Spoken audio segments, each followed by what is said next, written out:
In the world of Red Dead Redemption 2, the town of Armadillo stands as a chilling monument to despair and decay, a far cry from its future self as depicted in the original game.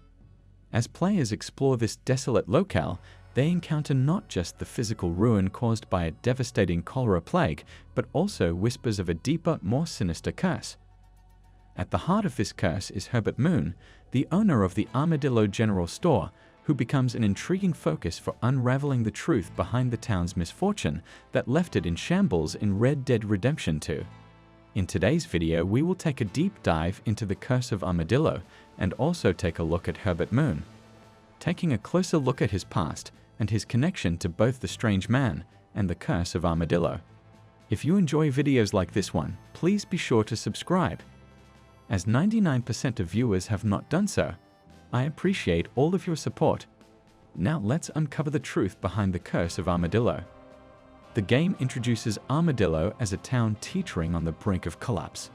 Before even entering the town, the player can be made aware of the bad state Armadillo is in by interacting with certain NPCs. Oh, you pass through Armadillo at all? Place like hell on earth these days. Used to be quite a nice little town, too. Now it's just dust storms and disease and death. They taking to burning bodies because they can't bury them fast enough. I mean, when you see it, it really feels like something biblical. And I ain't a religious man. Really, it's a sight to behold. I certainly ain't never read the Bible on account of me not reading and all, but for a place to turn like that, so bad and so fast, you can't help but thinking, this can't be of natural causes. Folk there are calling it a curse. And I ain't a superstitious man, but it's hard not to see it any other way.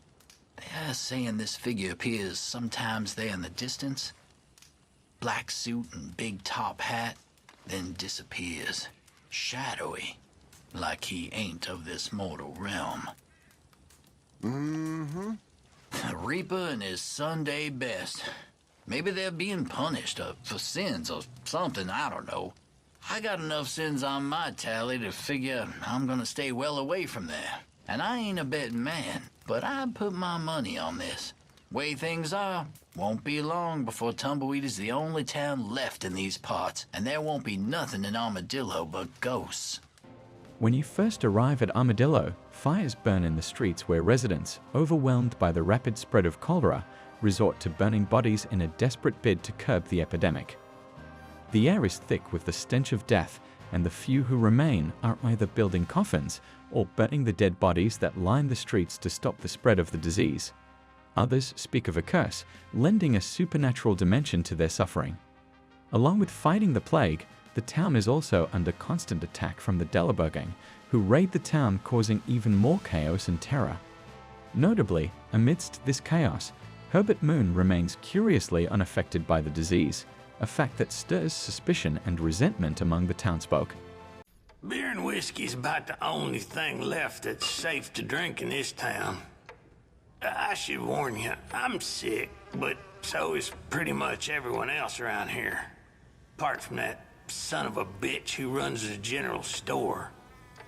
That might be the cruelest irony of them all. Cholera's a horrible business, mister. I wouldn't stay around here any longer than you need to. Especially if you got loved ones expecting you home. Anyway, sorry to be a misery, friend. A few more drinks and I'll have a smile on my face again. Herbert's connection to the curse becomes more intriguing when players enter his store and discover a photograph of a mysterious figure known only as the Strange Man in his store. This enigmatic character, dressed in a black suit and top hat, appears ghost-like, fueling rumors that he may be the spectral harbinger of death itself. The Strange Man's presence in the photograph in Herbert's store suggests a possible connection between them. However, Herbert says he just liked the painting and decided to hang it up. Who's that? I don't know. It's just a little portrait somebody gave me once. I always quite liked it. Why? No reason. Just seemed familiar. Anyway. The player can further explore into Herbert's background if they chose to hogtie and loot him. Here you will find a note that reveals a family conflict and adds layers to the narrative. A letter from Herbert's daughter, Herberta Solomon, exposes a rift between her and her father over her marriage to a Jewish man, which Herbert vehemently opposes. Hey, mister. Hey, Pard. You seen a couple deputies nearby? Marshall's boys, Jonah and Eli. Are they Jews, mister? They sound like Jews. I don't know. Why? Why? This whole thing is nothing but a Jewish plot. Roberta accuses her father of valuing his prejudices over his family, hinting that his moral choices may have led to supernatural retribution against the town.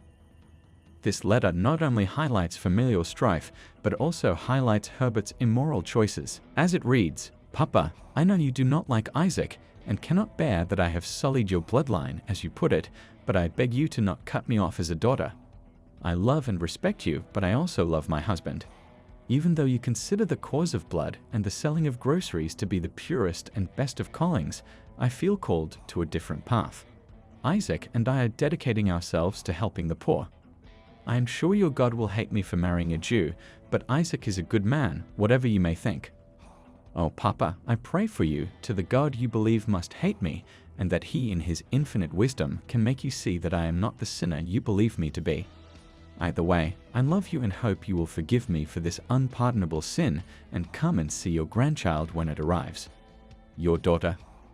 Further connections between Herbert Moon and the strange man can be made upon entering the strange man's cabin, where you can instantly tie the strange man to Armadillo, as he has a map in his cabin of the town.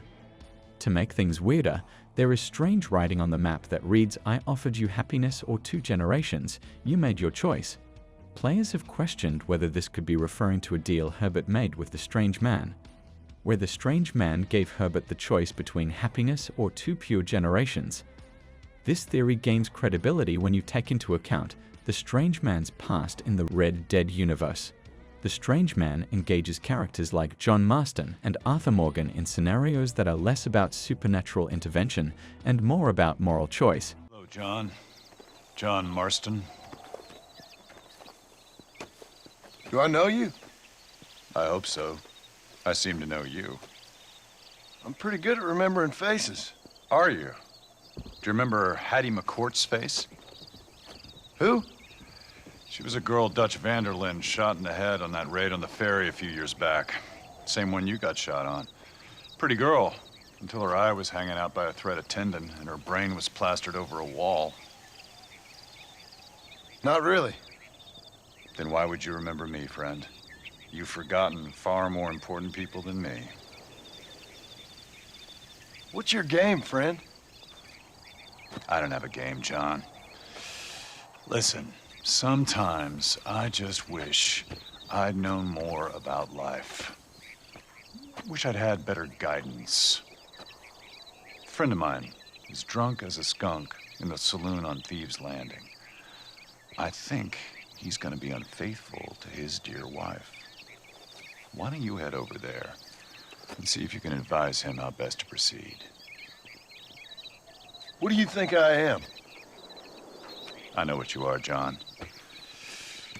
Just if you've got the time, friend.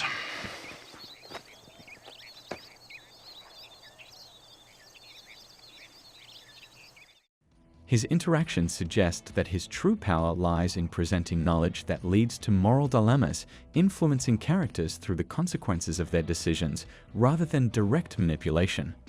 This framework is essential in understanding his involvement with Herbert Moon and the broader implications for Armadillo. Perhaps Herbert himself came across the strange man, who offered him a choice that would test him the same.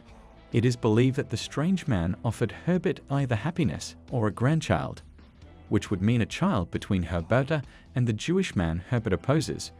Referring back to the letter from Herberta, we can see that she is already pregnant with his grandchild, making clear to us that Herbert chose 2 generations over happiness, which would mean the safety of him and his daughter, but not his grandchild. Upon making the choice, perhaps the strange man cursed the town of Armadillo with the cholera plague, as it would destroy the town, and therefore Herbert's business. And as Herbert was one of the first people in Armadillo, he had a lot of pride in his town and his store. With the cholera plague, there was nothing for Herbert to be happy about. Even more strange writing can be found in the strange man's cabin that reads, "The moon will shine on in the dark." directly referring to how Herbert Moon will never succumb to cholera, but rather he will watch the town crumble around him and be forced to live with his choice, illustrating the profound loneliness and moral solitude of his choice. The Curse of Armadillo seems to transcend the supernatural and touch upon the deeply human themes of greed, prejudice, and moral failure. The strange man, rather than being a purveyor of curses or divine punishment, acts as a mirror to the character's choices, reflecting the broader consequences of their actions. Herbert Moon's story is a testament to the game's exploration of moral complexity, providing a narrative that challenges players to consider the weight of their decisions not only in virtual worlds, but in their real-life implications as well.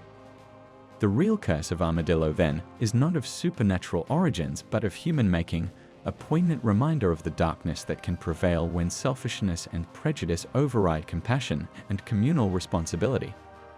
Herbert Moon went on to be the only survivor in Armadillo, and we see him 2 generations later in RDR1 when Armadillo is no longer plagued with cholera, but once again a thriving town. With all of that being said, do you think Herbert Moon is the true cause of the curse on Armadillo? Or do you think there was something else going on? Be sure to leave your thoughts in the comments below. I can't wait to hear what you think. That is all we have for you today. Thank you for watching.